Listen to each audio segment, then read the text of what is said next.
mama hindi pwede sa fine dining restaurant. Hindi siya maalam mag-cup. Tagal ng isang order. Bakit wala pa?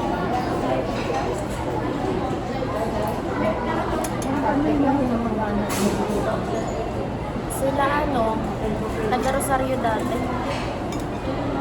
Kasabayan ko yung mga anak na babae sa mga awit. Yung babae maliit na nasa dulo. Yun. Mersa. Ang tawag sa kanila yung magkapatid na Mersa. Taga-poblasyon. Pero nato pa tayo sa kapilya.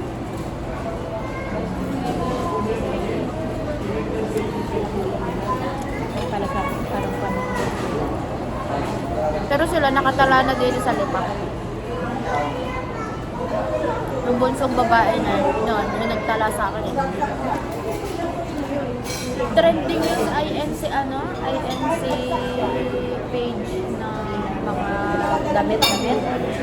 Nung nakita ko sa personal, pagkakakinis ng katawan, pagkakadaming teklat sa liit, sa braso, sa pagkakita mo sa kakinis sa picture. Parang sabi ko nung okay dinadala, puitik na yan. Parang ayaw kong hawakan yung ginamit niyang ballpen. Baka ako din ay mahawa yung ngayon. Ay abay ka, ayos ko naman sa aking katawan. Wala, pansin ko lang. Bakit wala pa yung nung ang tawag yung Mexican beef?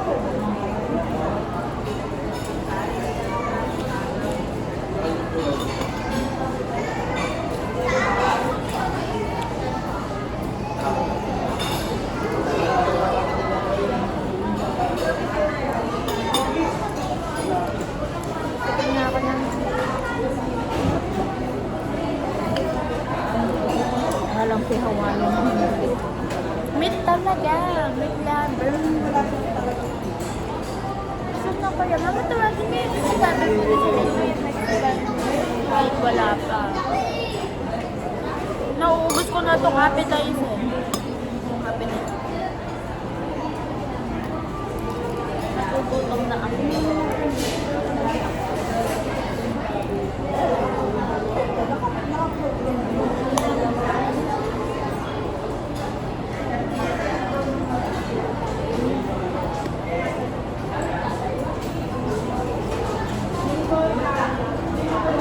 Kami isang Mexican beef wala. Nakain na natin yan. Yung Mexican beef na rice bake.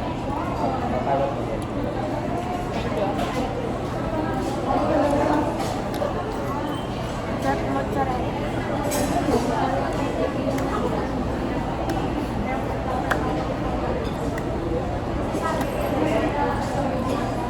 Alam mo mama,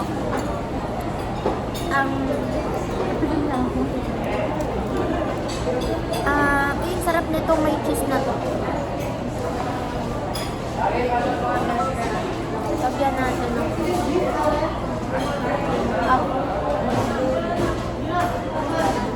hindi marunong magsubo.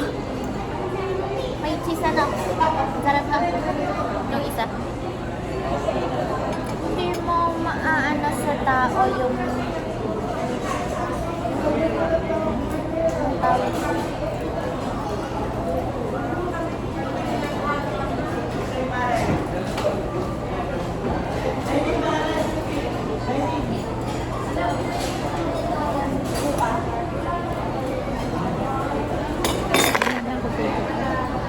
malaglag mama yung knife mo. Ano?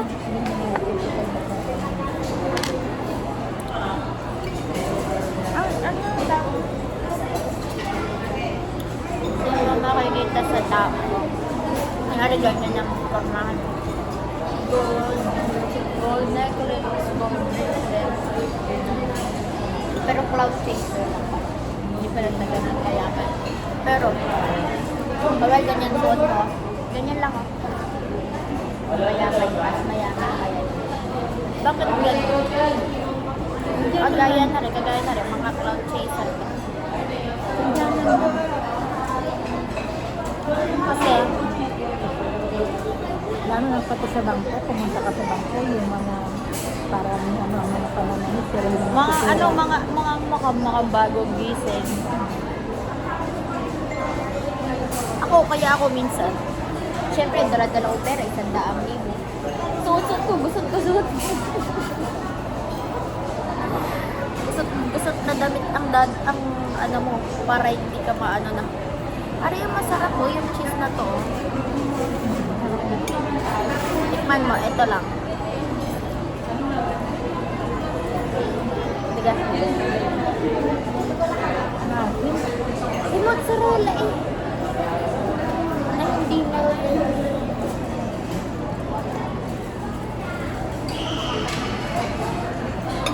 Ayan, nakaubos niya yung soft drink na.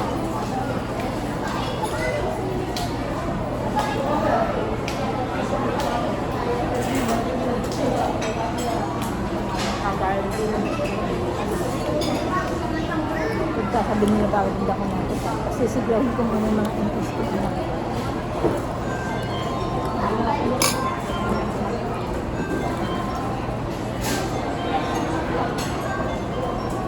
Mama, naiwan ko pala wallet ko.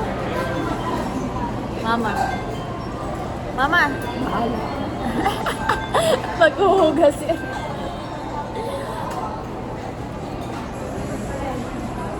Nakpapat maghuhuga.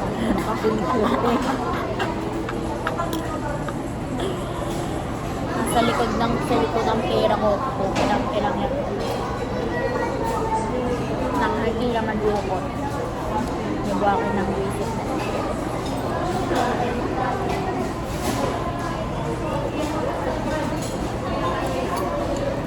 Mag-a-apply akong pa-Taiwan. Wala lang. Trip lang.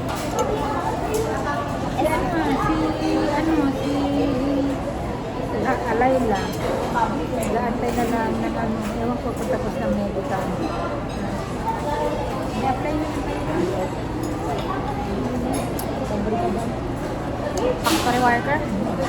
Factory worker lang po. Doon ako mag-aaral. Si Ate Sheena, alam na ni Ate Sheena. Kasi sabi ko, Ate Sheena, pag na-short ako sa pera sa'yo ako utang. Sabi, go lang. Pagka nakarating ka na doon, kunin mo na agad ako dito. Nung unang gabi ng Ani, sinabi ko kay Ate Sheena, dali, kunin mo na ako. Galing niya ganun sa Ate Sheena. Pag-apply ka, kunin mo na ako.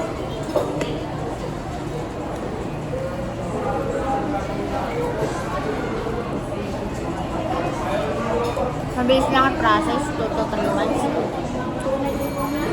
Wala ko.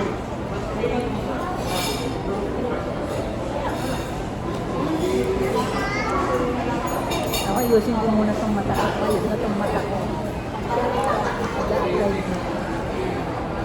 Basta wala akong problema sa mga. Overage ka na. Hindi, hanggang 55 ang ano. Age limit na.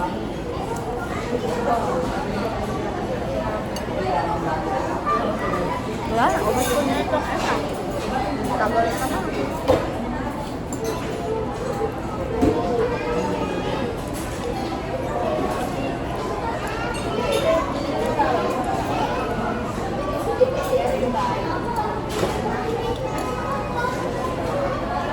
Mushroom.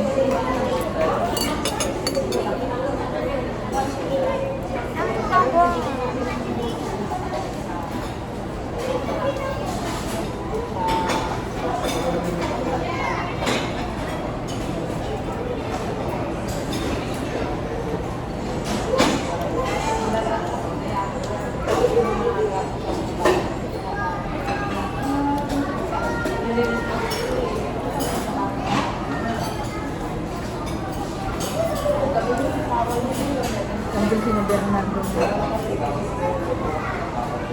Bakit? Ibang holiday no? Biyernes. Ano na mga Arabo. Umuwi.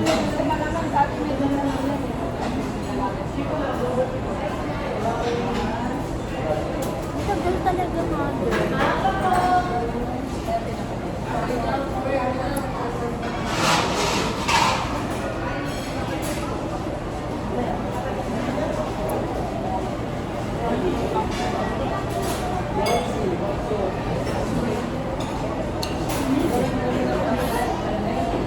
5/10 Pizza Hut ng SM Lipa. Bagal magluto.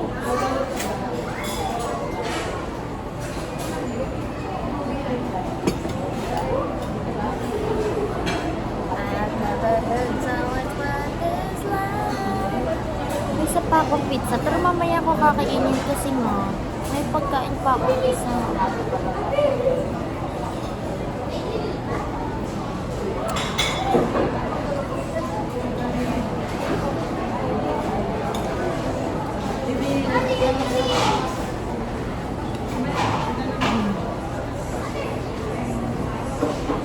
May baby dito sa glass.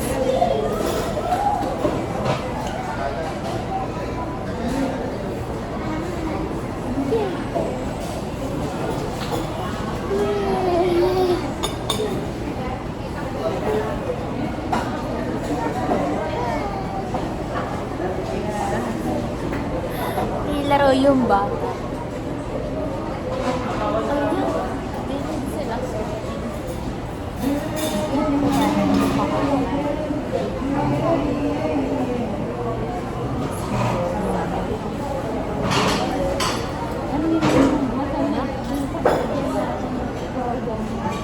Ano pangalan mo? Ano isang order mo? Mexican beef na rice bake. Naka-bowl siya eh. Ang tagal naman. Nasisikip na yung pants. Lumayo pa sila dito lang din pala bagsak nila.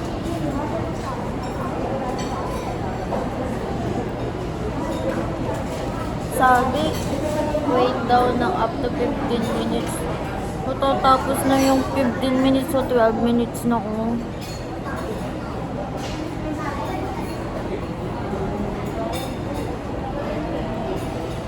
Tagal pa.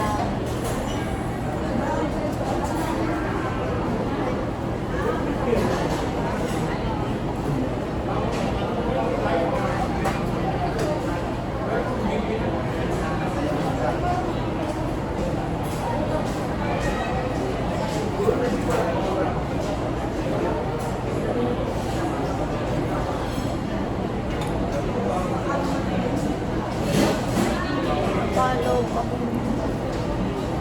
Nakakabos na yung isa kong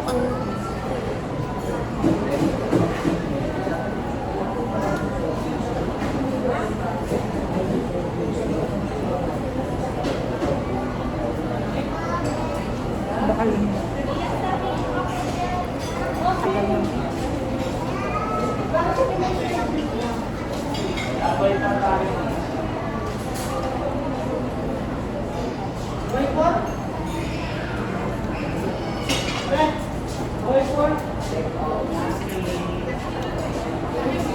Mexican beef lang. ang tagal dumating. It's parang shawarma. Diba shawarma rice? Parang pork. Parang siyang shawarma.